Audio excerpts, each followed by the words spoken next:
नमस्कार दोस्तों, स्वागत है आप सभी का एक बार फिर से हमारे यूट्यूब चैनल फ्यूचर वैकेंसी में।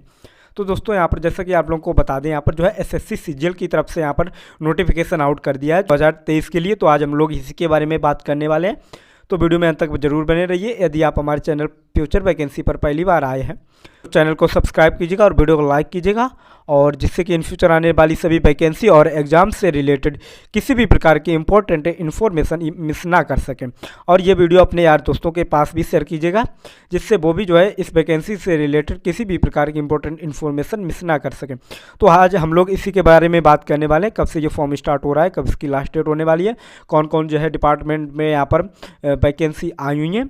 तो इन सभी के ऊपर हम लोग बात करने वाले हैं, तो वीडियो में बिल्कुल अंत तक बने रहिए। तो चलिए वीडियो को स्टार्ट करते हैं।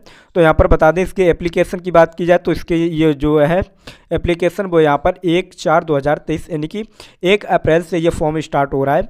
यदि इसकी लास्ट डेट की बात की जाए तो यहाँ पर 1/5/2023 यानी कि 1 मई यहाँ पर इसकी लास्ट डेट होने वाली है। तो जो कैंडिडेट्स इसके लिए एलिजिबल हैं, और जो कि आप लोगों को बता दूं, यहाँ पर जो ये एसएससी है, जो सीजीएल का एग्ज़ाम है, वो यहाँ पर जो है ग्रेजुएशन जिन लोगों ने यहाँ पर कंप्लीट कर लिया वो इस फॉर्म को जो है अप्लाई कर सकते हैं, इसके लिए एलिजिबल हो सकते हैं। तो यहाँ पर इसके जो है नोटिफिकेशन में इसके एग्ज़ाम डेट को भी यहाँ पर मेंशन कर दिया है। यहाँ पर आप लोगों को पता ही है कि यहाँ पर सीजीएल का जो है यहाँ पर 2 पेपर होते हैं, एक टीयर 1 और एक टीयर 2, जिसके यदि एग्ज़ाम की बात की जाए तो वो यहाँ पर 14 से और 27 जुलाई के बीच यहाँ पर आप लोगों को देखने को मिलेगा। कि उसके बाद यहाँ पर बात की जाए एप्लीकेशन फ़ी की, तो यहाँ पर जो जनरल ओबीसी और ईडब्ल्यूएस के कैंडिडेट्स होंगे उनके लिए यहाँ पर 100 रुपये का चार्ज रखा गया है, और जो SC ST और PH कैंडिडेट्स हैं उनके लिए यहाँ पर किसी प्रकार का कोई चार्ज नहीं रखा गया है।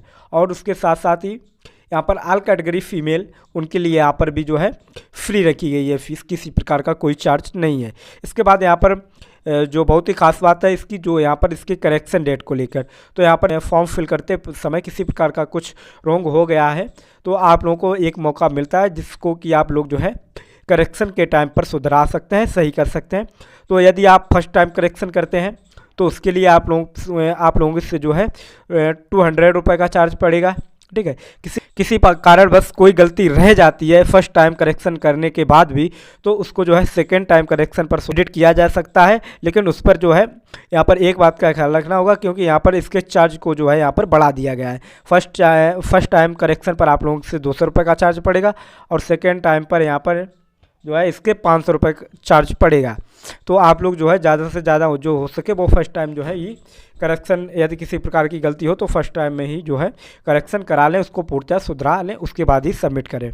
उसके बाद यहाँ पर एज लिमिट की बात की जाए तो यहाँ पर आप लोगों को बता दूं, जो इसकी एज लिमिट है वो उसके लिए यहाँ पर जो मिनिमम एज रखी गई है वो यहाँ पर इसकी जो है 18 ईयर्स यानी कि 18 साल के मिनिमम आप होने चाहिए।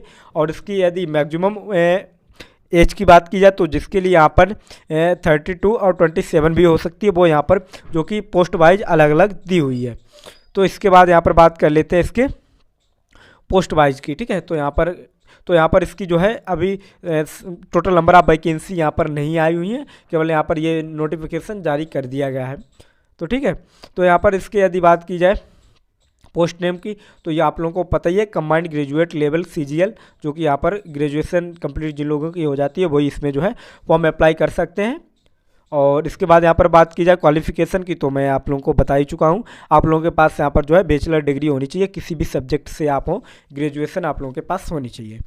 उसके बाद यहाँ पर बात की जाए डिपार्टमेंट्स वाइज डिटेल्स की, तो यहाँ पर डिपार्टमेंट वाइज बात की जाए तो डिपार्टमेंट में यहाँ पर Indian audit and accounts department under यानी कि C&AG जिसे बोल सकते हैं, तो उसके लिए यहाँ पर बात की जाए तो ये तो हो गया इसका डिपार्टमेंट। इसके बाद यहाँ पर पोस्ट की बात की जाए तो असिस्टेंट ऑडिट ऑफिसर के लिए यहाँ पर वैकेंसी आई हुई है। तो यहाँ पर जो कि असिस्टेंट अकाउंट ऑफिसर के लिए है, तो यहाँ पर इसके एज लिमिट की बात की जाए तो इसके लिए यहाँ पर एज लिमिट की बात की जाए तो यहाँ पर 18 से 30 साल जो है इसकी एज रखी गई है। मिनिमम एज आप लोगों की यहाँ पर 18 साल होनी चाहिए, और जो मैक्सिमम उम्र होगी वो आप लोगों की अधिकतम आयु सीमा है वो आप लोगों की यहाँ पर 30 यानी कि 30 साल होनी चाहिए। उसके बाद बात कर लेते हैं इसके सेंट्रल सेक्रेटरीट सर्विस के बाद यहाँ पर ये डिपार्टमेंट हो गया। इसके पोस्ट नेम की बात की जाए तो यहाँ पर ASO यानी कि असिस्टेंट सेक्शन ऑफिसर के लिए यहाँ पर वैकेंसी आई हुई है। तो उसके बाद यहाँ पर बात की जाए इसके एज लिमिट को लेकर, तो इसकी एज लिमिट जो है यहाँ पर 20 से और 30 साल की होनी चाहिए। जो न्यूनतम उम्र सीमा है वो यहाँ पर आप लोगों की 20 साल होनी चाहिए। अधिकतम उम्र सीमा और अधिकतम आयु है वो आप लोगों की यहाँ पर 30 साल होनी चाहिए। और उसके बाद बात कर लेते हैं डिपार्टमेंट IB यानी कि इंटेलिजेंस ब्यूरो की। तो इसके लिए भी यहाँ पर जो है असिस्टेंट सेक्शन ऑफिसर के लिए यहाँ पर भी पोस्ट है। और जैसे कि आप लोगों को पता ही है इसकी क्वालिफिकेशन जो है यहाँ पर सेम रखी गई है। तो आप लोगों के पास यहाँ पर ग्रेजुएशन होनी चाहिए, किसी भी सब्जेक्ट में हो उससे कोई आप डिपेंड नहीं करता है, आप लोगों के पास जो है यहाँ पर ग्रेजुएशन होनी चाहिए। उसके बाद में यहाँ पर इसके एज लिमिट की बात की जाए तो 18 से 30 साल इसकी जो है एज लिमिट रखी गई है। उसके बाद में यहाँ पर बात की जाए डिपार्टमेंट मिनिस्ट्री ऑफ रेलवे के अंतर्गत, तो इसमें जो कि इसके लिए भी है ASO के लिए आई हुई है। और इसके लिए यहाँ पर लिमिट की बात की जाए तो यहाँ पर भी जो है 20 साल से 30 साल के बीच रखी गई है। मिनिस्ट्री ऑफ एक्सटर्नल अफेयर्स की बात की जाए तो इसके लिए भी यहाँ पर ASO यानी कि असिस्टेंट सेक्टर ऑफिसर के लिए यहाँ पर भी है ASO। तो इसके लिए यहाँ पर एज लिमिट की बात की जाए तो यहाँ पर 20 से 30 साल के बीच यहाँ पर एज लिमिट रखी गई है। उसके बाद यहाँ पर डिपार्टमेंट AFHQ की बात की जाए तो जिसके लिए यहाँ पर भी ASO के लिए पोस्टें आई हुई हैं। तो इसके लिए यहाँ पर यदि एज लिमिट की बात की जाए तो इसके लिए एज लिमिट जो है वो आप लोगों की 20 से 30 साल के बीच होनी चाहिए। Department ministry of electronic and information technology की बात की जाए तो जिसके लिए भी यहाँ पर जो है ASO के लिए पोस्टें हैं। और एज लिमिट की बात की जाए तो यहाँ पर 18 से 30 साल की जो है यहाँ पर एज लिमिट रखी गई है। तो उसके लिए बाद यहाँ पर department of other ministries department organisation की बात की जाए तो यहाँ पर पोस्ट नेम की बात की जाए तो वो यहाँ पर असिस्टेंट के लिए है। एज लिमिट जो है इसके लिए भी 20 से 30 साल की रखी गई है, जो कि पोस्ट नेम है ASO, ठीक है। और एज लिमिट जो है 18 से 30 साल है। डिपार्टमेंट CBDT जो कि यहाँ पर डिपार्टमेंट जो कि यहाँ पर होने वाला है इंस्पेक्टर ऑफ इनकम टैक्स, ठीक है, इंस्पेक्टर ऑफ इनकम टैक्स, जिसके लिए यहाँ बात की जाए एज लिमिट की तो यहाँ पर 18 साल से 30 साल के बीच आप लोगों की उम्र होनी चाहिए।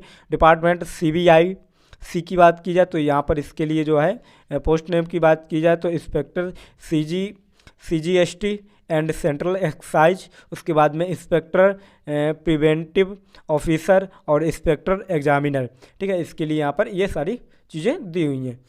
इसके बाद में यहाँ पर बात की जाए डायरेक्टरेट ऑफ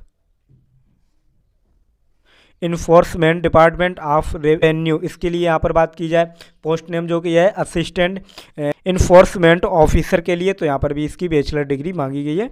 और इसके बाद यहाँ पर बात की जाए सेंट्रल ब्यूरो ऑफ इन्वेस्टिगेशन यानी कि CBI की, यानी कि सब इंस्पेक्टर के लिए इसके लिए पोस्ट आई हुई है। तो यहाँ पर भी बैचलर डिग्री होनी चाहिए पास किसी भी जो है स्ट्रीम में। और जो उम्र सीमा है वो यहाँ पर आप लोगों की जो है 20 से 30 साल के बीच यहाँ पर होनी चाहिए। इसके बाद यहाँ पर बात की जाए डिपार्टमेंट ऑफ पोस्ट के लिए, तो जिसके लिए इंस्पेक्टर पोस्ट के लिए यहाँ पर वैकेंसी आई, जो बैचलर डिग्री इसके लिए भी चाहिए। और यहाँ पर 18 से 30 साल के बीच यहाँ पर आप लोगों की उम्र जो कि आयु सीमा होनी चाहिए। सेंट्रल ब्यूरो ऑफ नैरोटिक्स, इसके लिए यहाँ पर इंस्पेक्टर के लिए आई हुई है, इसके लिए भी यहाँ पर सेम जो है उम्र रखी गई है। इसके बाद यहाँ पर बात की जाए Indian coast guard assistant superintendent, इसके लिए भी यहाँ पर जो उम्र सीमा है वो 18 से 30 साल के बीच होनी चाहिए। इसके बाद यहाँ पर अदर मिनिस्ट्रियल डिपार्टमेंट ऑर्गेनाइजेशन, इसके लिए भी अभी यहाँ पर जो है असिस्टेंट के लिए वैकेंसी आई हुई है, और जिसके लिए भी 18 से 23 साल की उम्र होनी चाहिए। नेशनल कंपनी लॉ एप्लीलेट ट्रिब्यूनल, इसके लिए भी यहाँ पर असिस्टेंट के लिए आई हुई है। इसके बाद यहाँ पर बात की जाए नेशनल ह्यूमन राइट्स कमीशन यानी कि रिसर्च असिस्टेंट के लिए, तो जिसके लिए भी यहाँ पर 18 से 30 साल के बीच आप लोगों की उम्र होनी चाहिए। ऑफिसर अंडर SC के लिए डिविजनल अकाउंटेंट की बात की गई है, इसके लिए भी यहाँ पर आयु सीमा है वो 18 से 30 साल की होनी चाहिए। तो ठीक है, ये सारी वैकेंसी आई हैं। आप उसके जो है नोटिफिकेशन में जाकर वहाँ से आप लोग चेक कर सकते हैं, जो कि SSC की ऑफिशियल वेबसाइट है ssc.nic.in पर जाकर आप लोग जो है वहाँ से देख सकते हैं। ये फॉर्म स्टार्ट हो चुका है, तो जो लोग इसके लिए एलिजिबल है वो यहाँ पर जाकर जल्दी से जल्दी फॉर्म अप्लाई कर दे, किसी भी प्रकार की जो है देरी ना करें। तो चलिए मिलते हैं किसी नेक्स्ट वीडियो में, तब तक लिए जय हिंद और जय भारत।